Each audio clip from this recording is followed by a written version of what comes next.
A paz do Senhor, igreja. Amém. Abra a tua Bíblia no último livro da Bíblia, Apocalipse, capítulo de número 4.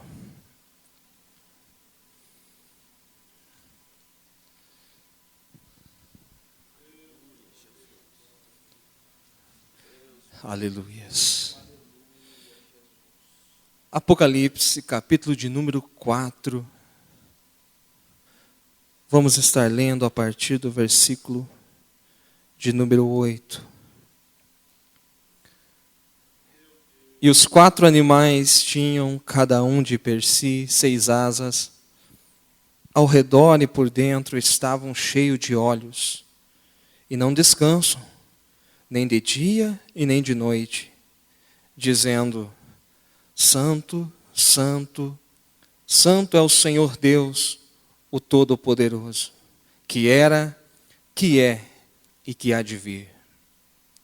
E quando os animais davam glória e honra e ações de graças ao que estava assentado sobre o trono, ao que vive para todo sempre, os 24 anciãos prostravam-se diante do que estava sentado sobre o trono. E adoravam o que vive para todo sempre. E lançavam as suas coroas diante do trono, dizendo: Digno és, Senhor, de receber glória, honra e poder, porque tu criastes todas as coisas, e por tua vontade são e foram criadas. Você pode glorificar a Deus por esta palavra lida. Amém. Pode se assentar, exaltando o nome do Senhor Jesus. Quero agradecer pela vida da diretoria da Almad TB, Oséias, que ontem nos ligou convidando para nós estarmos falando da palavra de Deus mais uma vez com os jovens. Falar da palavra de Deus é um grande privilégio. O apóstolo Pedro diz que os anjos desejaram atentar para isso. É um grande privilégio, mas é também uma grande responsabilidade. Eu sinto sobre mim a responsabilidade de falar hoje aqui da palavra de Deus com muito temor no coração. Graças a Deus por isso. Porque talvez o dia que ou melhor, com certeza o dia que eu não sentir mais esse temor, quer dizer que eu não estou preparado. Mas eu tenho visto Deus levantando nos últimos dias uma geração de jovens que tem buscado intimidade com o Senhor, que tem buscado priorizar, como nós ouvimos há pouco, Gideão falando, relacionamento. Porque nós estamos aqui para nos relacionar com o Senhor.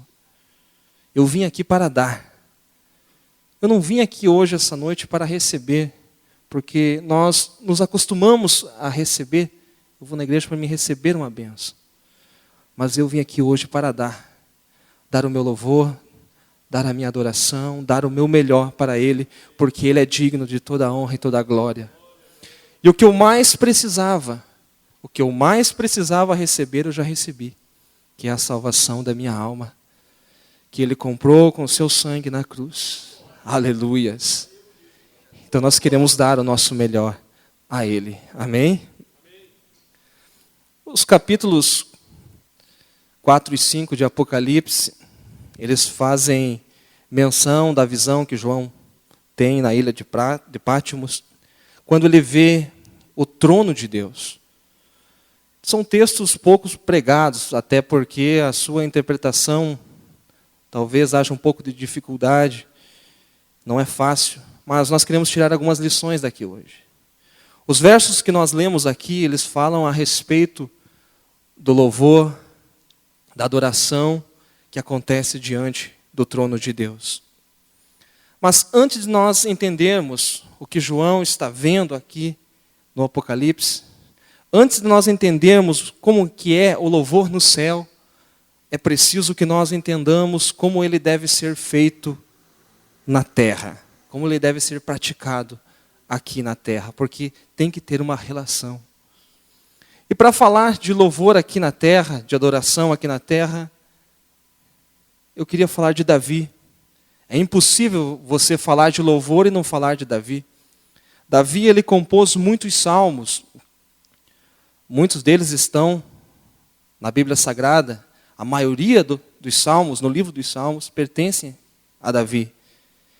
Mas Davi fez algo de suma importância também, que é regulamentar o culto, ou trazer uma nova liturgia para o culto. No tabernáculo de Moisés, todos os atos, todos os sacrifícios praticados ali, eram num absoluto silêncio. A música ainda não havia sido introduzida na liturgia do culto. E foi Davi que fez isso. Davi é chamado na Bíblia de um homem segundo o coração de Deus. E já no início do seu ministério, nós vemos que ele propôs no seu coração em trazer a arca da aliança para Jerusalém. Arca esta que simboliza a presença do Senhor Jesus Cristo. E durante todo o reinado de Saul, a arca esteve esquecida. E isto nos mostra a razão, o porquê do fracasso do reinado de Saul. Mas Davi se frustrou na primeira tentativa de trazer a arca. E logo em seguida, 3 meses depois, ele faz uma nova tentativa e desta vez ele age conforme os parâmetros da lei. Então Davi traz a arca da aliança a Jerusalém. Nós vemos isso no capítulo 15 do primeiro livro de Crônicas, que Davi preparou um lugar para a arca de Deus e armou-lhe uma tenda. É interessante que a arca é levada a Jerusalém e Davi arma-lhe uma tenda. E diante da tenda, nós vemos isso no capítulo 16 de 1 Crônicas, nós vemos que Davi coloca um homem para liderar o louvor e a adoração diante da arca. Este nome é bastante conhecido dos músicos, chama-se Asaf. Asaf liderava o louvor e a adoração diante da arca, na tenda de Davi. Mas algo interessante que não pode passar despercebido aqui é que as outras peças que compunham o tabernáculo, o altar de holocaustos, a bacia de bronze e todos os outros utensílios não estavam ali, no Monte Moriá, onde Davi armou-lhe a tenda. Todos esses utensílios do tabernáculo estavam no local chamado Gibeon, ou Gibeão, conforme a versão que você estiver usando. Você vê isso em 1 Crônicas 16, a partir do versículo 37 a 39. Então, quando eles adentravam diante da arca, os levitas, liderados por Asaf, para fazer o louvor e a adoração, era necessário que houvesse sacrifício. Era necessário que houvesse sacrifício. Porém, o altar de sacrifícios não estava ali, estava em Gibeon. Segundo os estudiosos, cerca de 10 quilômetros separavam o local onde Davi armara a tenda em Jerusalém até Gibeon. E não havia nenhuma relação entre eles. E no exato momento que eles estavam adorando aqui, os sacerdotes sacrificadores teriam que estar sacrificando lá em Gibeon. Não havia SMS, não havia Twitter, Facebook, qualquer coisa assim para eles se comunicarem. O máximo que se podia fazer num dia de sol, num dia limpo, é talvez ao longe, visto que Gibeon ficava em local alto, olhar e ver a fumaça que subia dos sacrifícios totalmente queimados. Era a única relação que eles tinham. E isso quer nos dizer o quê? Você já vai entender aonde nós entramos nessa história. Lá em Gibeon está Zadok, liderando os sacerdotes sacrificadores.